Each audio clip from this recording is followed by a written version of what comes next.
안녕하세요. 오늘도 사연살롱을 찾아주셔서 감사합니다.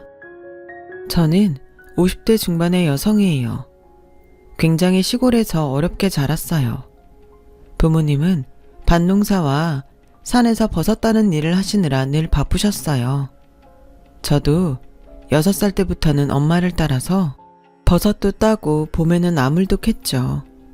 어릴 때는 그렇게 자연 속에서 사는 게 행복하고 즐거웠는데 친구들이 하나둘 공부한다고 도시로 떠나고 나니 점점 외로워졌어요. 하지만 저는 집이 어려워서 도시에 가서 공부할 수가 없었어요. 제가 다닌 초등학교 분교는 정말 적은 수의 애들만 있었거든요. 선생님도 4분밖에 없었고요.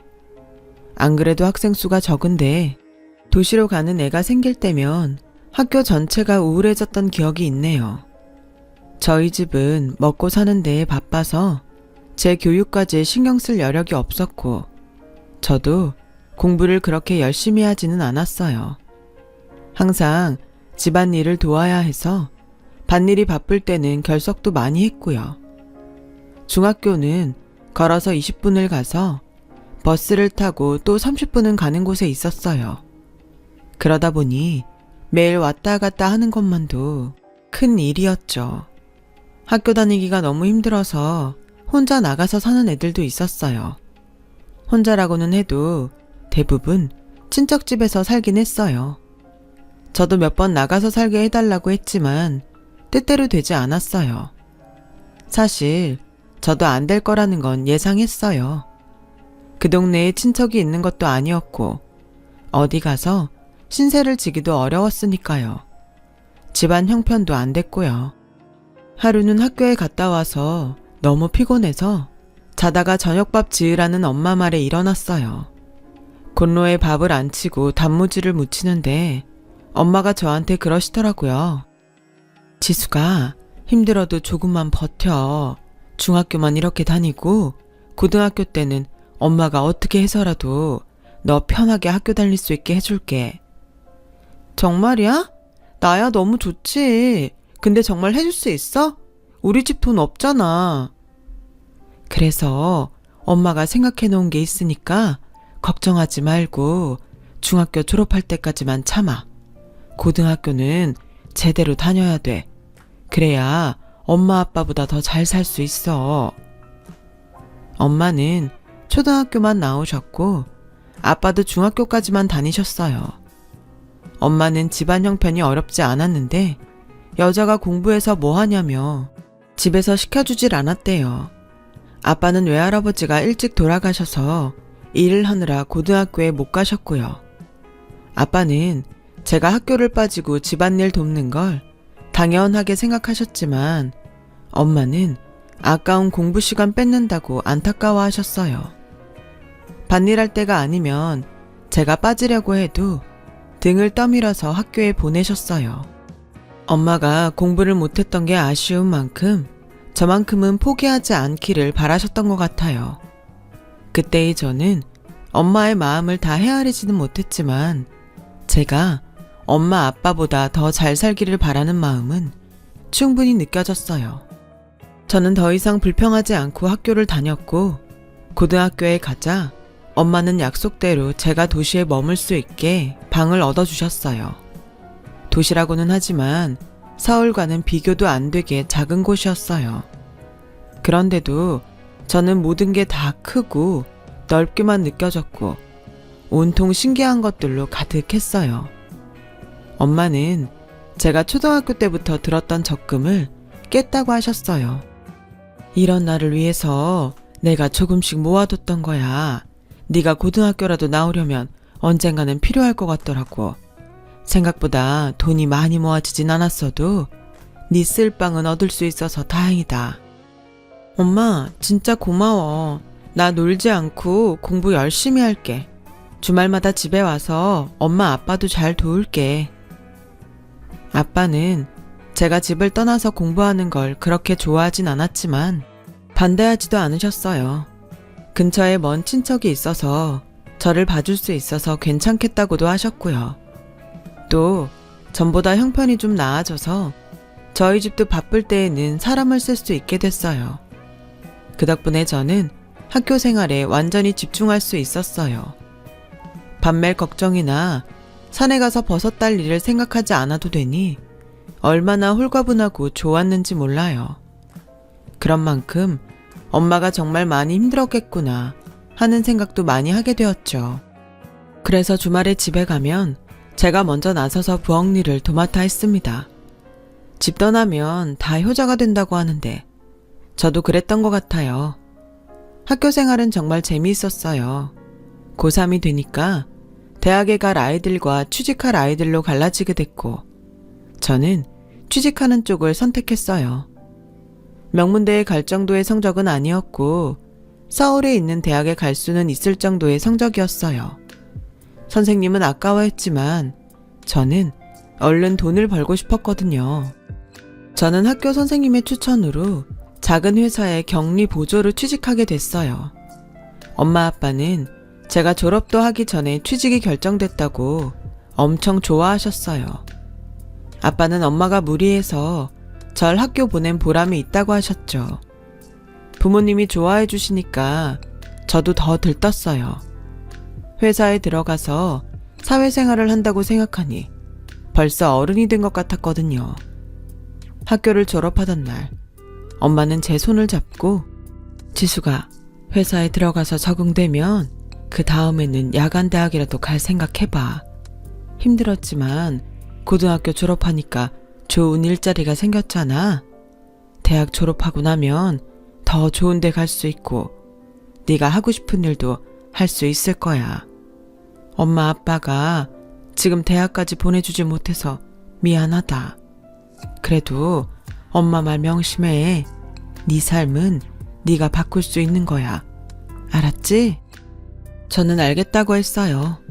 하지만 회사에 다녀보니 일을 하면서 학교에 다닌다는 게 보통 각오로 되지 않는다는 걸 깨달았어요. 처음 몇 달은 적응하느라 정신이 없었고 그 다음은 피곤이 쌓여서 일이 끝나면 아무것도 하기 싫어지더라고요. 그래서 2년 정도는 공부할 생각은 접고 회사만 다녔어요. 격리 보조라고 하지만 격리일보다는 잡심부름이나 다른 직원들 뒤치다거리가 더 많았어요. 시간이 흐르면서 나는 언제 일다운 일을 해보나 하는 마음에 제 현실이 답답해지더라고요. 저는 그제야 용기를 내서 야간대학에 원서를 내기로 했어요. 모아놓은 돈도 있고 엄마 말씀처럼 대학 졸업장이 있으면 지금보다는 더 나은 일을 할 수 있을 거란 생각이 들었거든요. 그때부터 회사가 끝나면 학교에 가서 공부하는 생활을 시작했고 몇 년간 고생 끝에 저는 경영학과 졸업장을 받았어요. 그러면서 전산회계 업무 자격증도 같이 땄고 그 덕인지 저는 중소기업 회사에 격리로 들어가게 됐죠. 거기서 남편을 만나게 됐어요. 그 사람은 저희 회사가 물건을 납품하는 대기업 직원이었어요. 직급도 팀장이고 능력 있는 사람이었어요. 저는 그 남자의 능력에 반했고 그 사람은 제가 뭐든 적극적으로 일하는 모습이 매력있다고 하더라고요. 남자는 아버지가 일찍 돌아가셨고 어머니는 지방대 교수였는데 지적이고 고상한 모습이 참 좋아 보였어요. 나이도 많지 않으신데 공부를 하면서 아이를 키웠을 걸 생각하니 존경심도 들더군요. 혹시라도 제 학벌을 가지고 뭐라고 하진 않을까 걱정도 했어요. 하지만 큰 문제 삼지 않아서 남자와 결혼할 수 있었습니다. 그런데 시어머니는 집안 큰 행사 자리에 절대 저를 부르지 않았어요. 항상 남편만 혼자 갔다 오곤 했거든요. 아무래도 시댁 모임은 저한테 어려운 자리라서 처음엔 속으로 좋아했는데 시간이 갈수록 뭔가 석연치 않은 게 느껴졌어요. 하루는 시어머니가 왜 중요한 행사에 저를 안 부르는지 남편을 붙잡고 꼬치꼬치 캐물었어요. 우리 친척들이 전부 고학력자에 직업도 좋은 사람들이 많거든. 엄마가 비교된다고 중요한 일에는 부르지 말라고 하셨어. 내가 기죽을까봐 신경 써서 그러는 거야? 그런 거면 난 괜찮아.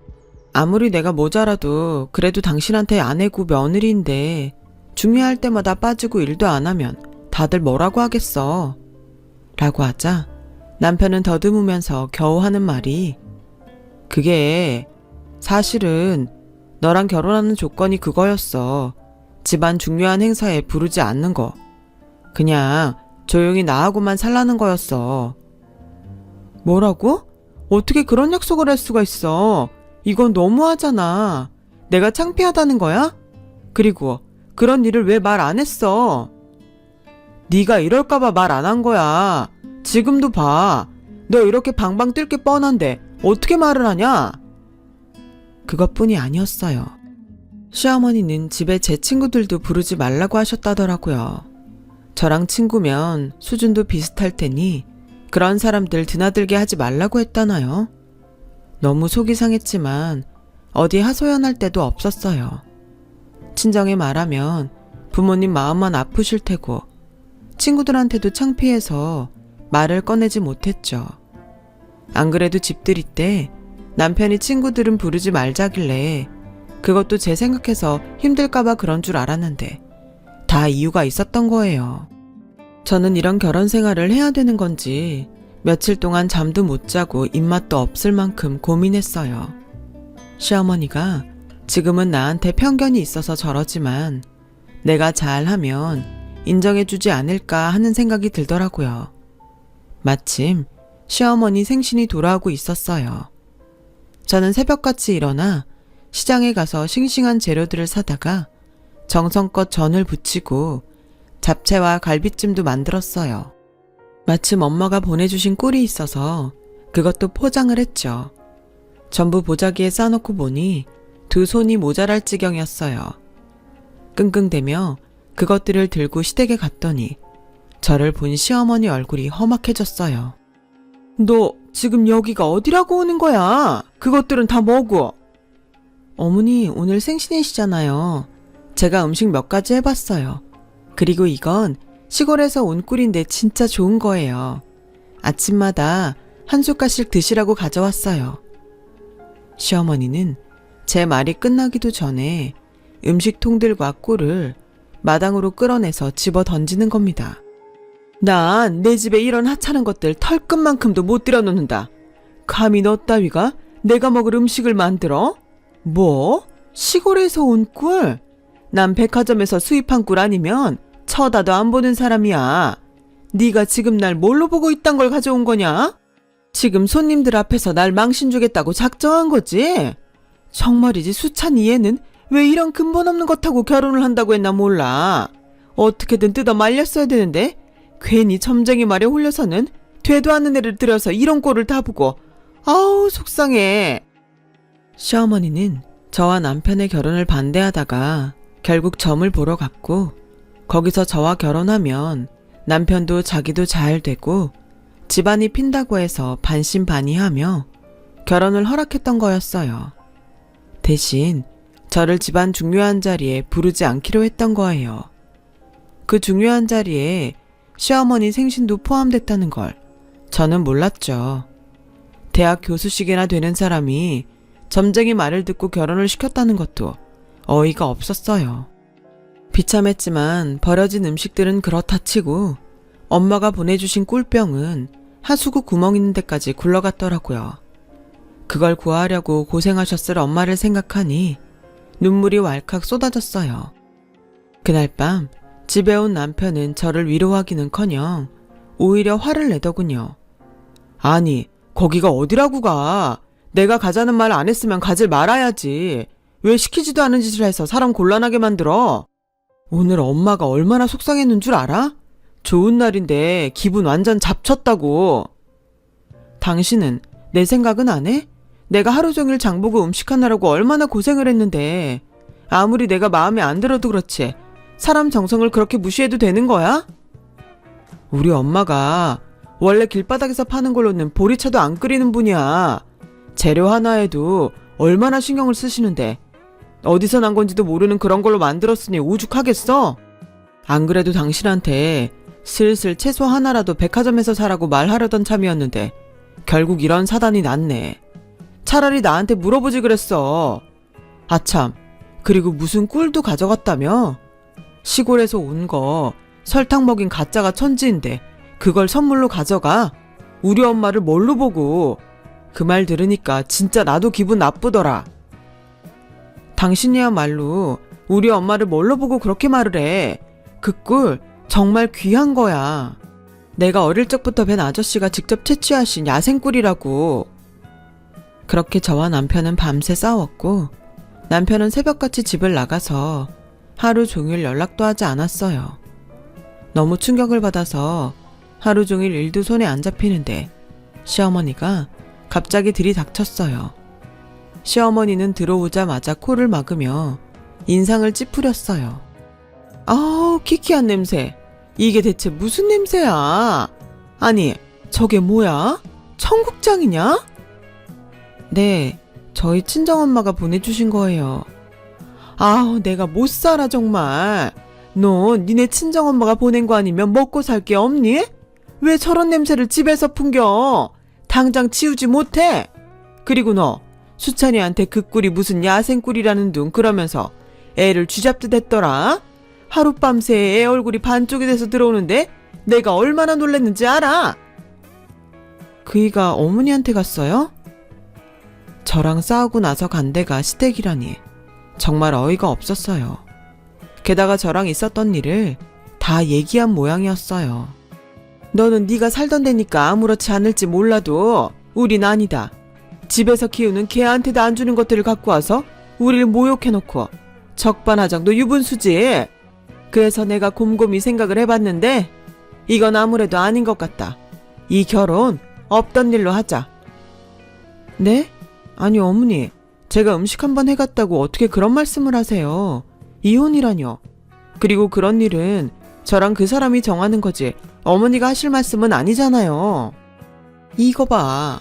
어디서 버릇없이 말대답이나 하고. 우리 니네랑 달라서 집안 어른들 말씀을 중시하는 사람이야. 어른이 결정을 내렸으면 따라야지. 어디서 굴러먹다 온지도 모르는 걸 데려와서 집안 꼴하며 이게 뭔지 몰라. 내가 그 돌팔이 점쟁이한테 완전 속았어. 아무튼 너 당장 짐 싸서 일단 이 집에서 나가 있어라. 조만간 우리가 서류 준비해서 보낼 테니까 그렇게 알고 있어. 남편한테 전화해서 물어봤지만 돌아오는 말은 같았어요. 내가 일생일대의 실수를 한 것 같아. 결혼이라는 걸 그렇게 한순간 감정에 결정하는 게 아니었는데 그땐 내가 뭐에 씌었었나 봐. 우리 서로 자란 환경도 그렇고 안 맞는 게 너무 많은 것 같아. 차라리 빨리 끝내는 게 서로한테 더 도움되는 일 아니겠어?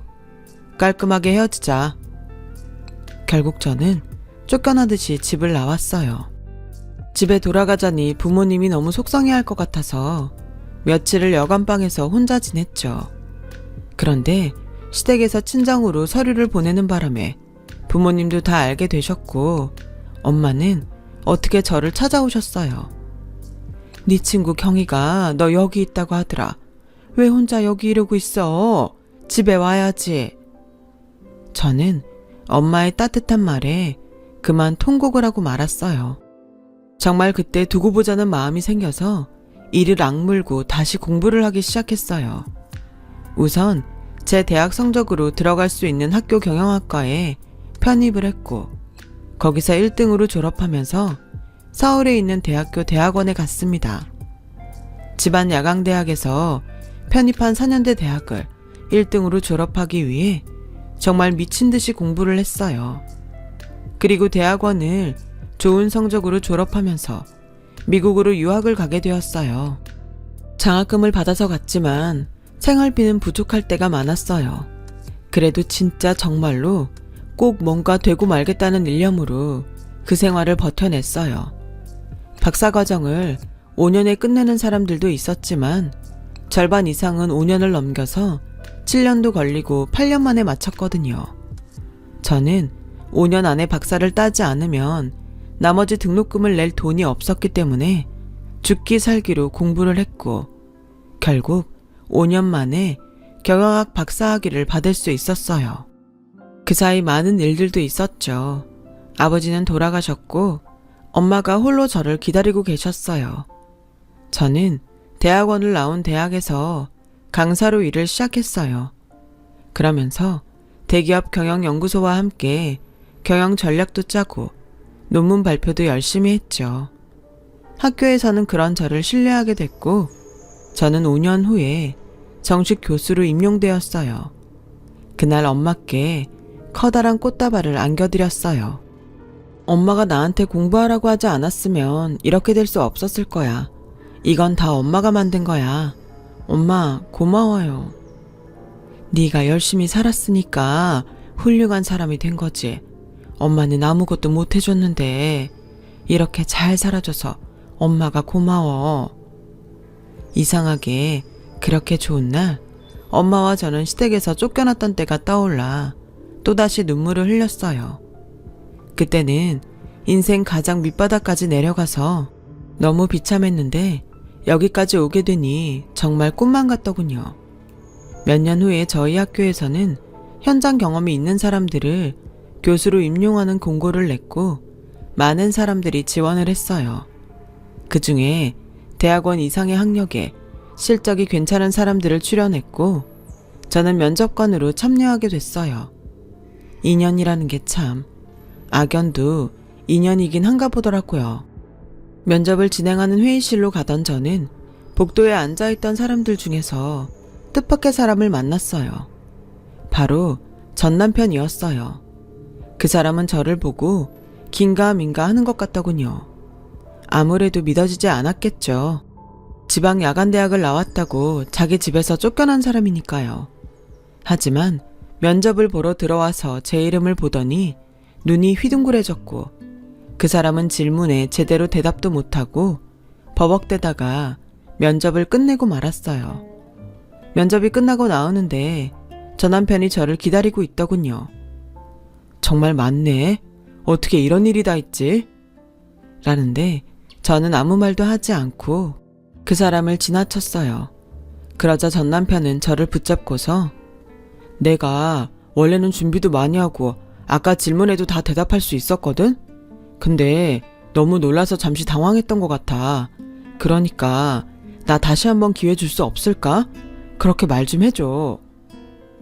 강수찬 씨, 여기가 애들 장난하는 데예요? 면접을 다시 보게 해달라는 억지가 어디 있어요?